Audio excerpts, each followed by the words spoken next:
salah satu ciri-ciri makhluk hidup, yaitu adalah bernafas atau respirasi. Apa sih yang dimaksud dengan respirasi atau pernafasan? Nah, bernafas adalah proses pertukaran gas yang terjadi di dalam organ sistem pernafasan pada makhluk hidup. Jadi semua makhluk hidup melakukan respirasi atau bernafas, seperti itu ya. Nah, apa sih gas yang dibutuhkan untuk bernafas itu? Apa sih yang dibutuhkan oleh manusia dan makhluk hidup lainnya untuk bernafas? Nah, gas yang dibutuhkan adalah oksigen. Nah, oksigen ini bisa didapat di udara. Kemudian kita dari dalam tubuh atau dari dalam paru-paru kita mengeluarkan gas yang bernama CO2. Apakah cuman gas CO2 yang kita keluarkan atau karbon dioksida? Nah, masih ada satu lagi ya. Nah, kalian pernah berkaca di depan cermin? Nah, ketika kalian berkaca di depan cermin dan kalian bernafas, maka di situ ada uap air. Nah, maka hasil pernafasan atau yang dikeluarkan oleh kita yaitu adalah karbon dioksida dan uap air. Sistem pernapasan pada manusia biasanya disingkat dengan HITERU, yaitu adalah hidung, tenggorokan, dan paru-paru.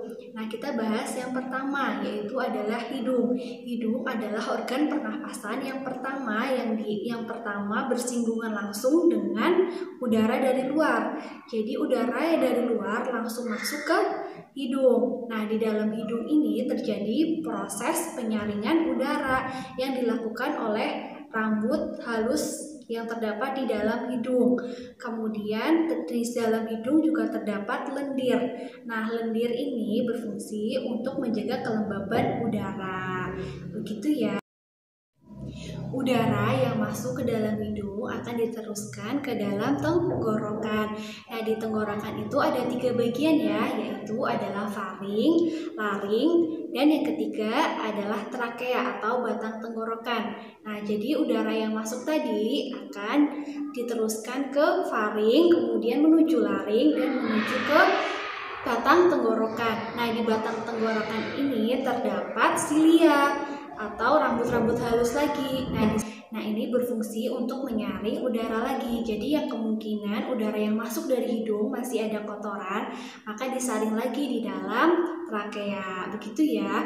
Nah, kemudian selanjutnya udara akan masuk lagi ke dalam paru-paru melalui bronkus dan bronkiolus dan akhirnya akan bermuara pada alveolus. Nah, alveolus adalah tempat pertukaran antara gas oksigen dan CO2 atau karbon dioksida. Begitu ya.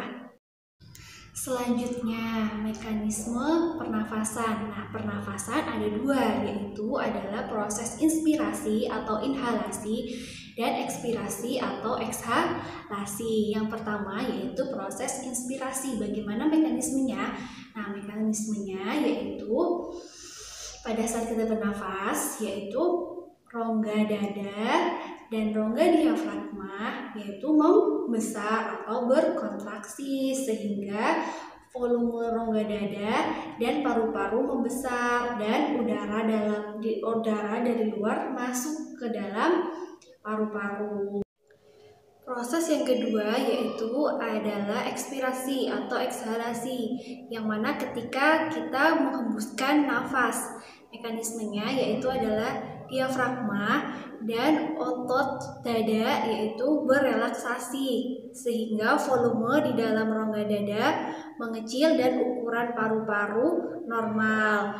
Dan udara di dalam paru-paru keluar melalui hidung atau mulut. Nah, seperti itu ya. Tambahan info. Virus COVID-19 menyerang pada saluran sistem pernafasan di tenggorokan atau alveolus yang menyebabkan inflasi atau peradangan, sehingga penderita akan mengalami sakit tenggorokan dan kesulitan bernafas. Oleh karena itu, rajin cuci tangan, pakai masker, dan jaga jarak. Semoga kita selalu sehat.